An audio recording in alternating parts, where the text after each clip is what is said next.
So this session is going to be, it's a panel, and we have a number of speakers, local speakers from Palestine, and we also have international speakers who have been to Gaza, who have done a lot of international work.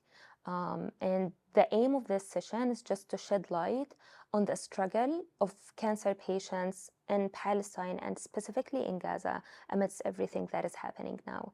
Because when it comes to conflict, when it comes to political instability, when it comes to war, people tend to think of the consequences, the immediate consequences of war, which is the number of people who have been killed, the number of people who have been injured, and it's so unfortunate. Like the numbers are so heartbreaking. It's unimaginable. But at the same time, being in the healthcare field, we know that what's coming is even harder because all of patients with the chronic diseases, especially cancer patients, have been denied treatment for months now, and there obviously have been progress in their disease, and we expect to see a huge impact, negative impact on the outcomes of their survival, the rate of relapse, the mortality and all of it. All of it is going to be affected.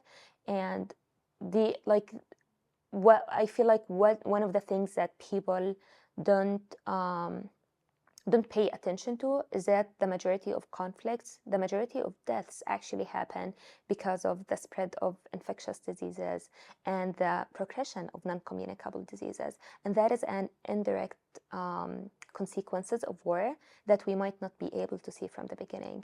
So we felt like it is important for this international platform, in which we have speakers from all over the world, to just shed light on their current situation, but at the same time provide context.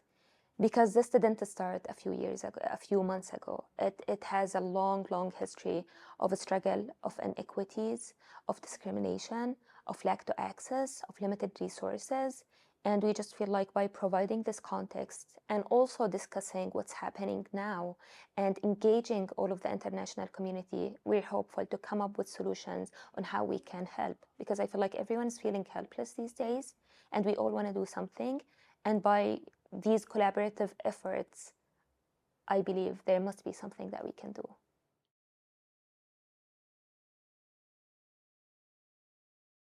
So I'd like to start before October 7. So the cancer situation was dire from the beginning because, first of all, the only comprehensive cancer center is located in East Jerusalem. For patients residing in the West Bank and in Gaza, they must obtain an Israeli permit, a medical permit, to get to East Jerusalem. A lot of these patients don't get the permit, which means that they're completely denied. And when you're talking about a cancer patient and you're denying them treatment, that is a death sentence. You're basically leaving them to die. A lot of patients have died. It's been documented in the WHO reports. The stories are so heartbreaking when you read them. So they deserve more exposure. People need to know more. And even the ones who end up getting the permit, a lot of them get a lot of delays. And imagine the delays in diagnosis, the delays in treatment, how much they affect the survival. Actually, a study done by the WHO showed that patients who received denials and delays in their permit applications were 1.5 times less likely to survive cancer, which shows that there's a direct impact of this political situation on the health of patients, which puts a huge responsibility on the medical community, scientific community, everyone who's involved in healthcare on international level.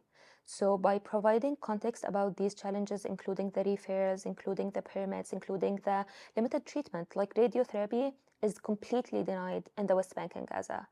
And the majority of cancer patients will require radiotherapy at a certain stage in their life. So the majority of them will end up having to go to East Jerusalem to receive radiotherapy. There are regular shortages of chemotherapy, especially in Gaza hospitals. And I'm talking about before the war. So in addition, of course, to the lack of psychological support, a lot of children diagnosed with cancer, their companions, their parents have to apply for a permit too. Their parents don't get the permit, so what happens in this situation is that children have to proceed to the treating facility with no companion. Imagine a child being diagnosed with cancer, going to get treatment, And you know how difficult the treatment journey can be. And they're going through this alone. They're going through this without their mom, without their dad, because they have been denied permits. And in the majority of cases, there's no justification. Like they don't even know why they weren't given this permit. And that's a very important issue that needs people to be aware about, because I feel like not a lot of people understand and comprehend all of the consequences of occupation. And this applies, as I said, to patients in the West Bank and in Gaza. They both have to go through the similar process, including obtaining the permit, crossing the checkpoints, then finally making it to the treating facility. So that's how the situation was before. The situation now, I don't think there's any vocabulary to describe the situation now, because the healthcare system is completely broken. The only facility that was providing cancer treatment had to close its doors because of frequent attacks by the Israeli forces, and at the same time because of lack of treatment. Um, the health professionals have been attacked. A lot of doctors have been kidnapped, have been killed. So it's non-existent. But healthcare.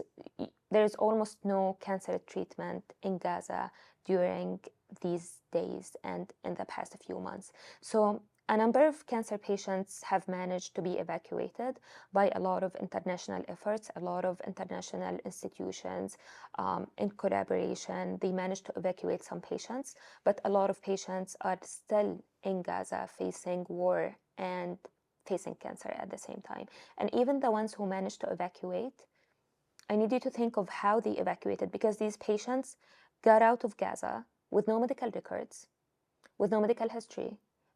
Most of them have no idea about the medical regimens they have been taking, the drugs that they have been taking, the chemotherapy they have been taking. So they have no idea. A lot of patients have like a very basic knowledge about their diagnosis and their treatment plan. And they go to these facilities and they're supposed to continue their treatment, and it's completely gonna be based on the like how the physicians perceive them to be and how they think is the best way to move forward, but it's definitely not the most ideal treatment that they should be getting.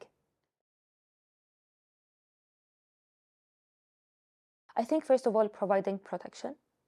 That's the thing that most makes most sense. Providing protections for the civilians, innocent people, everyone there, and providing protection also for the healthcare providers and professionals. Because who would risk to go to Gaza now knowing that they might put their life in danger? So providing protection and safety would be the first thing to do. Then start sending medical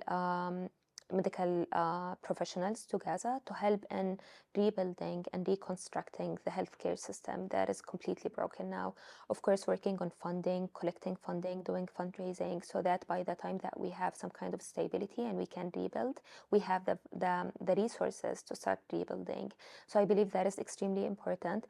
And of course, raising awareness, just raising awareness, talking about how important it is for the medical and healthcare community to be involved in not just in Palestine, in any area that is affected by political instability.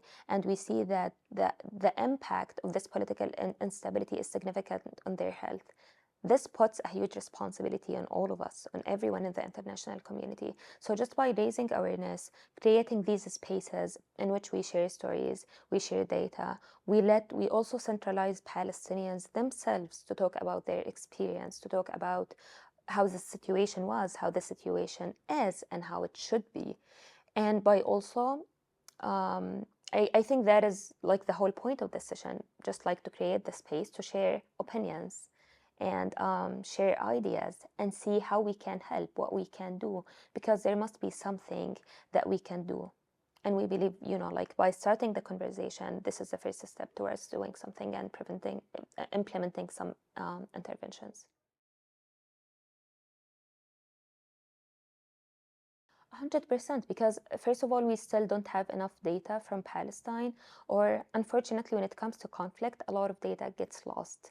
So it's really hard to assess the impact of the political instability and the weapons that have been used on the cancer incidence and progression. But we do see in the MENA region is that there's a huge rise in the incidence of cancer, and it is expected to have the highest rates by 2030.